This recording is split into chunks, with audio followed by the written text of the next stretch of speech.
Rosemae, and you're watching Partum Love, helping you become the very best that you can be. I'm here with Fatin. Yes.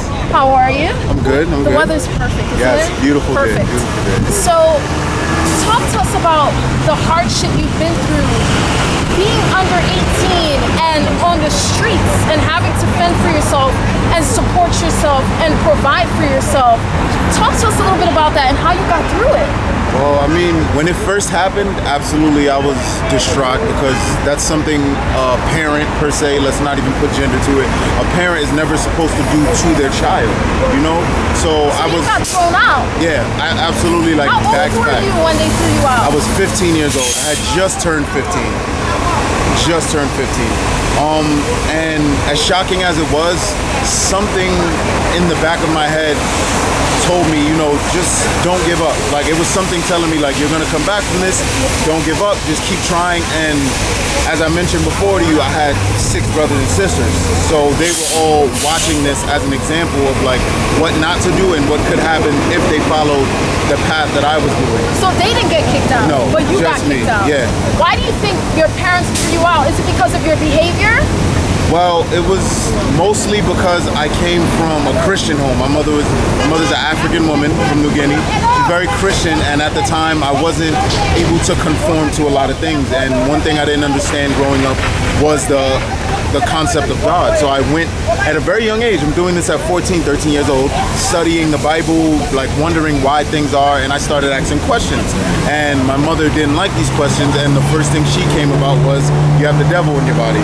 And so I just kind of rebelled from her and what she was saying, and I was just like, well, you know, if this is how you're gonna act, then I don't have to listen to you. If this is how you're gonna treat me, then I don't have to listen to anything. So there was a lot of friction caused by a huge misunderstanding. Yeah, absolutely. You were just trying to understand and figure out yourself in life. Yes. And it seems like she was imposing a set of rules on you without really explaining the rules and why they should be followed. Absolutely. So you wanted more of an explanation. You wanted someone to take the time to explain reality. You were trying to understand your reality. And you didn't feel like you were getting support and understanding. Exactly, and like I said, before I got kicked out at 15, I was in foster care till I was 8 years old, 7 years old. So I was only living at my own mother's house for about 5 years, 6 years. I stood there. So at that age, when I was 7, 5, 4, 3, I started becoming of myself and just wondering a lot of things, like why were certain things happening? Why did me and my brothers and sisters get in this position? Why did God put us through this, or why did we have to happen? So that just made me think, like, why did all of that happen? So at 15 years old, 1 o'clock in the morning, right after I got kicked out, I'm walking around, I'm outside, and I'm just looking at the sky like, well, what am I supposed to do? Like, how am I even supposed to do anything? So you were confused. Absolutely. You didn't understand your life at that point. You didn't even understand why you were going through what you went through. Exactly. I didn't even understand what was the point of going through it. If that's even deeper meaning, I didn't know why should I even keep going through it. And why you? Exactly. Why me? Why me? Why me? Why me? Why did you have to go through all of that? And I'm sure you had friends who didn't have all of that drama to deal with. Exactly. And I mean, everyone has problems, but they didn't have to go through as much. And at least they had a place to stay. Exactly. But you didn't have a place to stay. And so what did you do once your parents threw you out? And speaking on friends, the one thing I did, I had a friend, his name is Juan. We're friends till this day, friends of 9 years going on 10. My friend of 10 years, I called him that night and I said, yo, my mom just kicked me out, and this is after me and my mom have been going back and forth for months anyway. So he already knew the situation. So him, and might add, he was a Caucasian young man. His father was German. He was German and Puerto Rican, I believe. And he just told me, he said, yo, you know what? Come to my house, stay here for as long as you need. And his father had a race problem. So it came down to the point where I was there for about 3 weeks, and his father told me, well, I don't really like black people, and I don't feel okay with you staying in my house. So Jay, being my best friend, he literally hid me under his bed for 2 months. I literally slept under his bed and in his closet for 2 months until I found outreach. I reached out to a family member, and they called me and said, you know what, come here. But this, my friend, a kid I met in high school and had only known for about a year at the time, he said, yo, live at my house, and he did everything for me. And that's Juan? Yes, Juan. So he hid you under his bed for 2 months? Yeah. Okay, so you're 15. Okay, so you've been through foster care up till 8 years old. Then you had to stay in a very strict environment where you didn't feel like you were getting the nourishment and support from your family, your parents in particular. And you were also trying to figure out life. And then you got thrown out at 15. Yeah. And then at 15 you left and you went to join your friend Juan, who was kind enough, and you've only known him for a year in high school, to take you in to his house, only to find out that his father was a racist and did not like black people. And he didn't want you living there.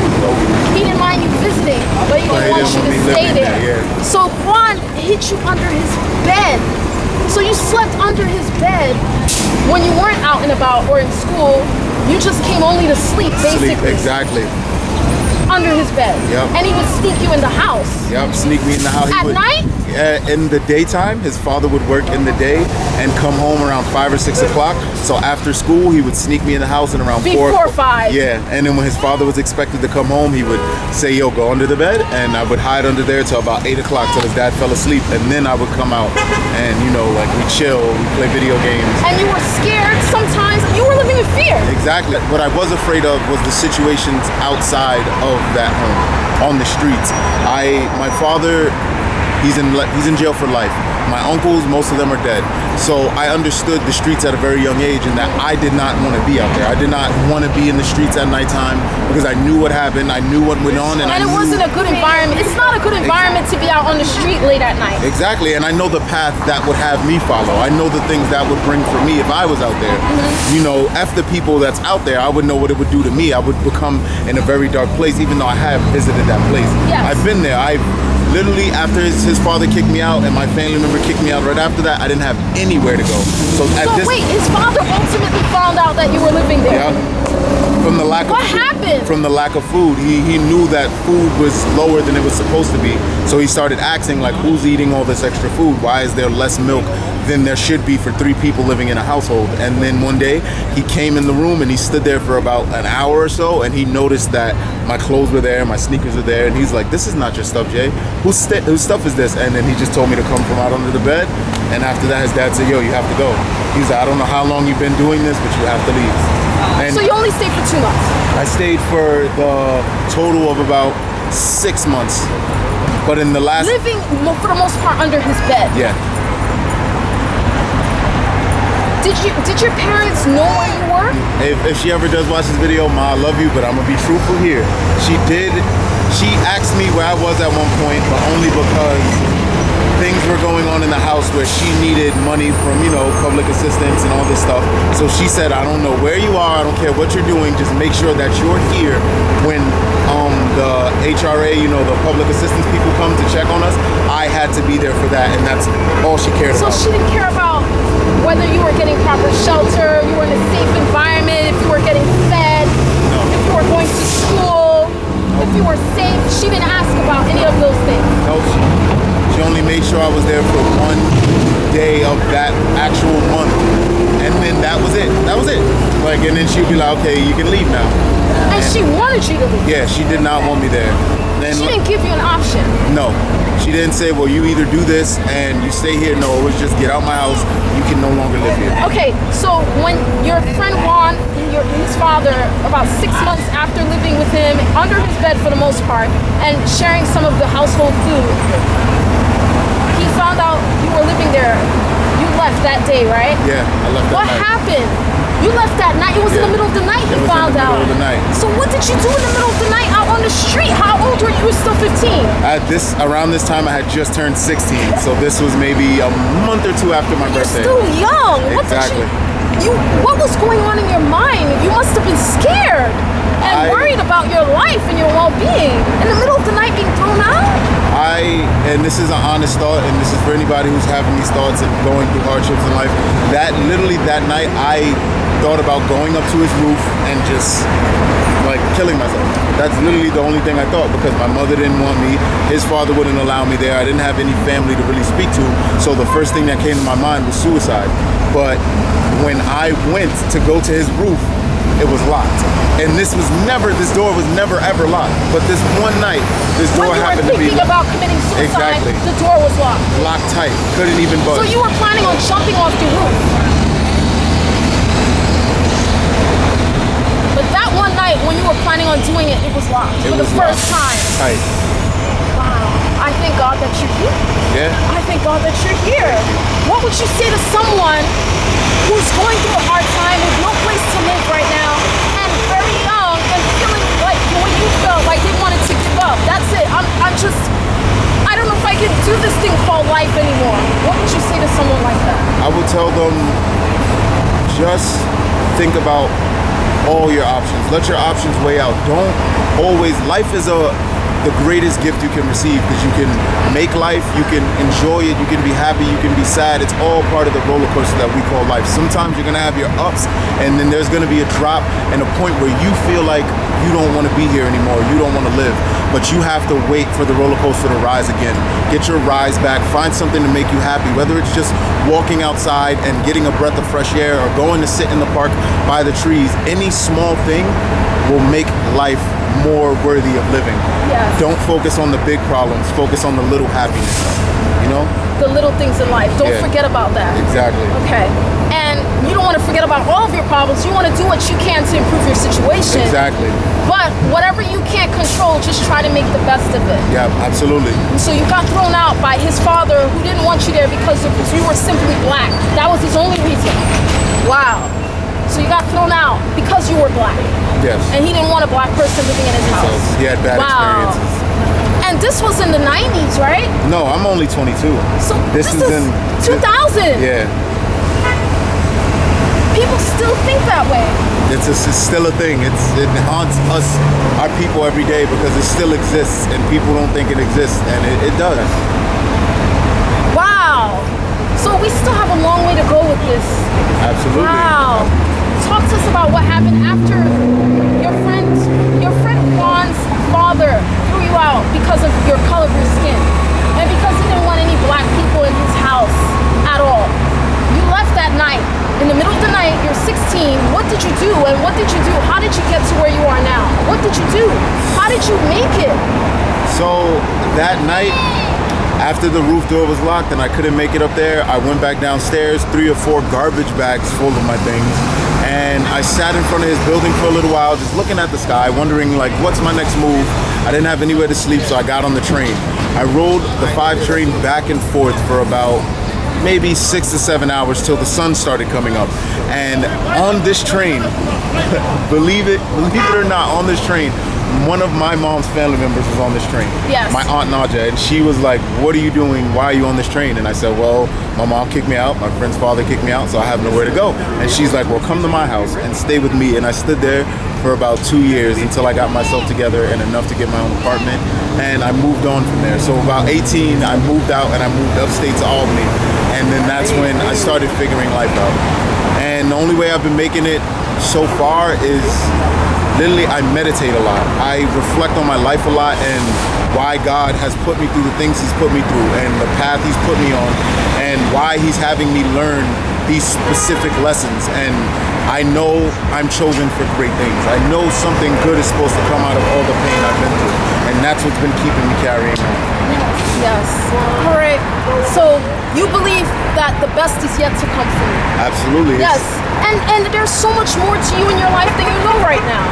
Absolutely. All right, very well. So you didn't, if I would have told you when you were 14, 15, and you were thrown out by your mom that you would be standing here today sharing how you got through it all. You have your own place now? Yeah. You're able to support yourself. Would you believe me? Nope. Back then, I wouldn't have believed you because I didn't think things like that were possible. And if I may say one more thing, when I was younger, the one thing I didn't understand was leases and credit and all of these things that went into creating a life for yourself. And these are the things they need to teach us as we're becoming adults in life, because they don't teach us these things. How to manage your money. Exactly. How to keep good credit. You know, the importance of paying bills on time, not spending more than you earn, living within your means, being more responsible financially, not buying a whole bunch of things you don't need. Exactly. Okay, all right. So, very well. Any other things you want to share or? I mean, for anyone else that's out there struggling, I'll tell you this now, just keep pushing. There's always going to be something that'll make the day better, the night better, your life better. There's always going to be something, you just have to wait for. And you did not end up committing suicide. No, I did not. Now, standing here today, would you say it was was worth it for you to keep going? Absolutely. Why? Why keep going? Even though there were more struggles along the way, the reward got greater. My happiness grew. My sadness left me after a while, and it grew into happiness. And that's why it wasn't worth it, because if I did commit suicide, my last feeling would have been sadness. And now I've got to experience happiness for the past 5 to 6 years. So Jassim, how do you feel about your mom now? So she threw you out when you were 15, and it seemed like she didn't really care at all about your well-being at the time. Now that you're 22 and everything is working out so much better than you ever imagined, when you look back now at those hard times, how do you feel about your mom? Well, I feel like my mom, she was a young parent overall. She had me at 17, and after that she had 5 kids after me. So at the same time, she probably didn't have the understanding of being a perfect parent, and no one's perfect. So I've been spending the last couple of years not even trying, but slowly forgiving my mother, because that's what you have to do to move on in life. You can't hold grudges against anyone, especially your parents. If they make a mistake, you have to learn how to forgive, and that's the only way you're going to build your internal strength and move forward in life. What you mentioned is so important, forgiveness, because when you don't forgive, it's hurting you more than it's hurting the person you're not forgiving. So that's something a lot of people don't realize. It's hurting you more. You're not able to heal. You're not able to move on when you don't forgive. And so you touched on something so important. And another thing I wanted to mention is a lot of times when parents don't make the best decisions and they don't make the best choices with regards to children or you or me or anyone for that matter, our parents. There are no perfect parents. You mentioned that. It's very, very key. But also a lot of times they don't know that. They're not aware of how it's affecting you. They're not able to change and be what it is that you want them to be.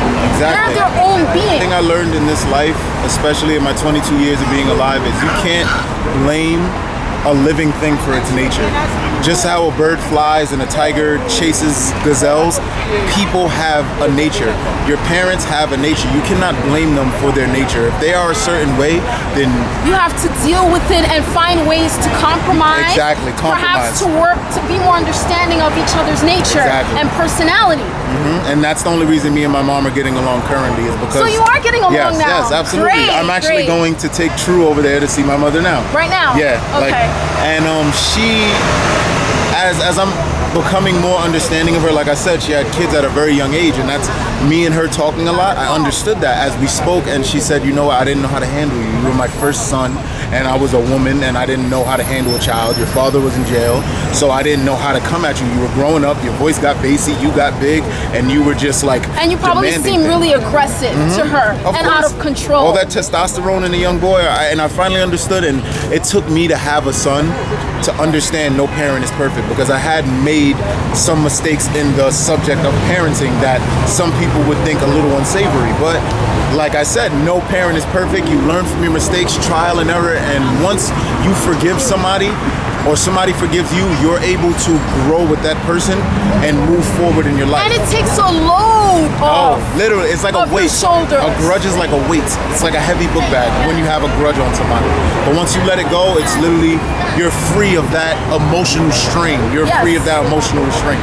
And you're able to grow and to heal and to become your very best and to move forward. But when you hold on to grudges and you want to seek revenge and you're angry, that takes from you. It takes from your happiness. It takes from your peace. And it takes from your quality of life. So thank you for sharing that. Yes. I'm glad that you're able to make amends with your mom now. So you're going to go see her now. Yes, absolutely. And so are you happy with the relationship you have now with your mom? Yeah, I'm even though it still could use some growing, I am absolutely happy, because where we left off and where we are now is beautiful. This is the way a mother and son should be. This is how parents and children should be speaking and talking from a very young age. And understanding, working to understand each other. Yes. Not to just name call, argue, put down, and just dismiss. And that's a message to all upcoming parents or parents currently. Don't just parent your child. Try to understand them as a friend, as a being overall. And they're different from you. Yes, they're Understand that. exactly. They're a makeup of two psyches. They're a makeup of your psyche and your partner's psyche. So you have to understand that they are different people, and it takes time to understand. Don't just parent them and be like, well, do what I say. Try to understand and explain why you do what you do.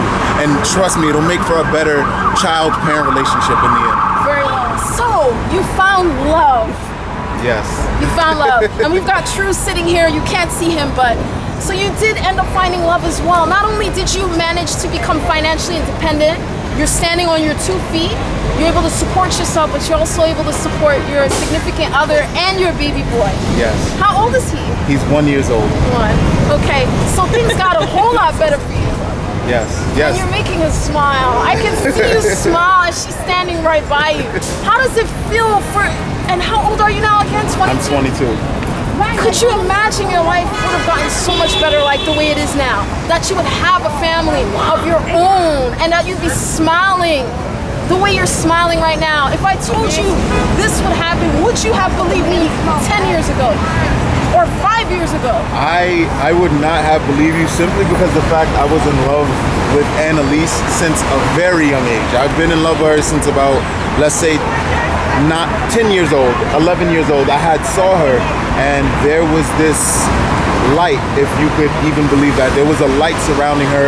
My hands got clammy, my stomach got tight, and we were both so young, I didn't understand what the feeling was at the time. I didn't know what it was about her that scared me. It was literally fear in me that I couldn't speak to her. Anytime she'd come around, I'd fumble up. And So you've known her since high school? before high school. Middle school? Younger than Elementary that, school? yeah. Elementary school, okay, We wow. lived in the same building that I got kicked out of. She lived on the 5th floor, I lived on the 1st floor. Wow, so you never thought you would end up with her? Never. I finally got up the courage to talk to her at the age of 20 years old. Wow. And so have you helped him get through the ups and downs of life that he shared Earlier, we actually parted ways for the first half of our lives. We found our way to each other after. And things are going really well. Okay, very well. Well, thank you so much. So are you happy? I'm ecstatic about life in general. There's so much more to live. There's so much more to have done. Life is an amazing process. And once you get through your hardships, the rewards are greater than the sadness. Trust and believe that. And much more than you can even imagine. Trust me. All right. Thank you so much. Thank you. Guys. This is beautiful. Oh, thank you. You're welcome. And he's